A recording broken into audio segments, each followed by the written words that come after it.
এক দরিদ্র রাজ্যের এক রাজকন্যা তার দেশের মানুষকে আর যেন অনাহারে থাকতে না হয় সেই কারণে এক ধনী প্রতিবেশী রাজ্যের রাজপুত্রকে বিয়ে করতে রাজি হয়।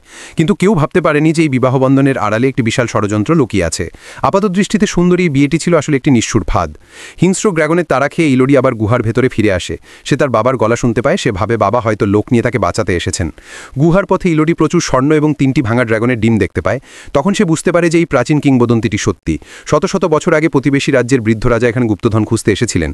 তারা শুধু সোনাই নয়, 3টি সদ্য ফুটতে যাওয়া ড্রাগনের ডিমও দেখেছিলেন। বৃদ্ধ রাজা তখন তার সৈন্যদেরকে সেই নতুন জন্ম নেওয়া ড্রাগনের বাচ্চাদের মেরে ফেলতে আদেশ দেন। ঠিক তখনই আগুন নিক্ষেপকারী ড্রাগনটি খাবার খুঁজে ফিরে এসে তার সন্তানদের মৃত দেখে। সঙ্গে সঙ্গে সে এখানকার সব মানুষকে মেরে ফেলে, শুধু বৃদ্ধ রাজা বেঁচে যান।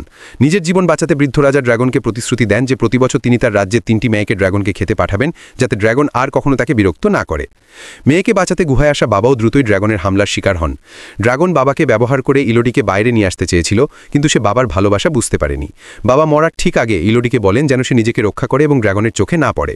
বাবা এভাবেই গুহার ভেতরে মারা যান। ইলোরি তখন বাবার ফেলে যাওয়া দড়ি ব্যবহার করে গুহা থেকে পালায় এবং ঘোড়ায় চড়ে ছুটতে থাকে, কিন্তু ড্রাগনটি অবিরাম তার পিছু নেয়। বুদ্ধি করে ইলোরি ঘোড়াকে ছেড়ে দেয় আর নিজে একটি পাথরের নিচে লুকিয়ে পড়ে। ইলোরিকে খুঁজে না পেয়ে ড্রাগনটির আগে সারা পাহাড় পুড়িয়ে দেয়। প্রতিবেশী রাজ্যের রানী পাহাড়ে আগুন দেখে সাথে সাথে অনুমান করেন যে ইলোরি ড্রাগনকে রাগিয়ে দিয়েছে। তিনি অবিলম্বে ইলোরির ছোট বোনকে ধরে আনতে লোক পাঠান। রানী তার বোনকে ব্যবহার করে ড্রাগনকে সন্তুষ্ট করতে চেয়েছিলেন। পাথরের নিচে লুকিয়ে রাত কাটানো ইলোরি বাইরে বেরিয়ে আসে। সে বেশি দূর যেতে না যেতেই ঘোড়ায় চড়ে আসা তার সৎ মাকে দেখতে পায়। সব সত্য জানার পর সে তৎক্ষণাৎ সৎ মায়ের ঘোড়ায় চড়ে তার বোনকে বাঁচাতে ড্রাগনের গুহার দিকে ফিরে যায়। ঠিক সেই সময় দুষ্টু রানী তার বোনের ওপর রক্তের আদান প্রদানের জাদু করে তাকে গুহার ভেতরে ফেলে দেয়। ইলোরি দড়ি ব্যবহার করে ওপর থেকে গুহার ভেতরে নেমে যায়। সে তার বাবার তলোয়ার হাতে নিয়ে ড্রাগনের থাকার জায়গার দিকে এগিয়ে চলে। ইলোরি ড্রাগনকে বোঝানোর চেষ্টা করে যে সে এবং প্রতিবেশী রাজ্যের রাজা এক নয়। তার শরীরে রাজকীয় গন্ধ আসার কারণ হলো দুষ্টু রানীর করা জাদু, এবং এর সাথে তার বা তার বোনের কোনো সম্পর্ক নেই। কিন্তু ক্রোধে উন্মত্ত ড্রাগনটি তার কথা শুনতে চায় না। লড়াইয়ের সময় ইলোরি ড্রাগনের একটি চোখে আঘাত করে আর নিজেও মারাত্মকভাবে আহত হয়। এই সময় সে পাশে একটি বাতাস চলাচলের পথ দেখতে পায়। ইলোরি ড্রাগনকে ধাপে ধাপে বাতাসের কাছাকাছি নিয়ে যায় এবং তাকে উস্কে দেয় যাতে সে তাকে পুড়িয়ে মারার জন্য আগুন নিক্ষেপ করে।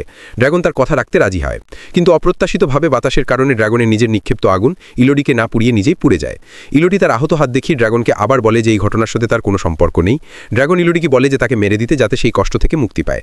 কিন্তু ইলোরি তাকে না মেরে তলোয়ারটি মাটিতে ঘিরে ফেলে। তারপর সে জলের দিকে হেঁটে গিয়ে একগোছা ক্ষত নিরাময় করে জোনাকি পোকা ড্রাগনের গায়ে ছিটিয়ে দেয়। একটি সোনার মুদ্রা ধীরে ধীরে ইলোরির দিকে গড়িয়ে আসে। ইলোরি একাই দুর্গের দিকে হেঁটে যায়। সে রাজপুত্র এবং নতুন মেয়েটির বিয়ে থামাতে আসে। সে চায় না যে এই মেয়েটিরও একই পরিণতি হোক। ঠিক সেই সময় রানী আর ইলোরির মধ্যে তর্ক চলছে। তাকে দুর্গের উপর একটি বিশাল আগুন নিক্ষেপকারী ড্রাগন এসে উপস্থিত হয়। নিজের সন্তানের জন্য আবার রানীর হাতে নিহত অসংখ্য মেয়েদের জন্য ড্রাগনটি একটি গর্জন করে এবং অজস্র আগুন নিক্ষেপ করে। সঙ্গে সঙ্গে দুর্গ এবং রানী প্রচণ্ড আগুনে পুড়ে যায়। আগুন নিক্ষেপকারী ড্রাগনের নিরাপত্তা ইলোরি ধীরে ধীরে দুর্গ থেকে বেরিয়ে আসে।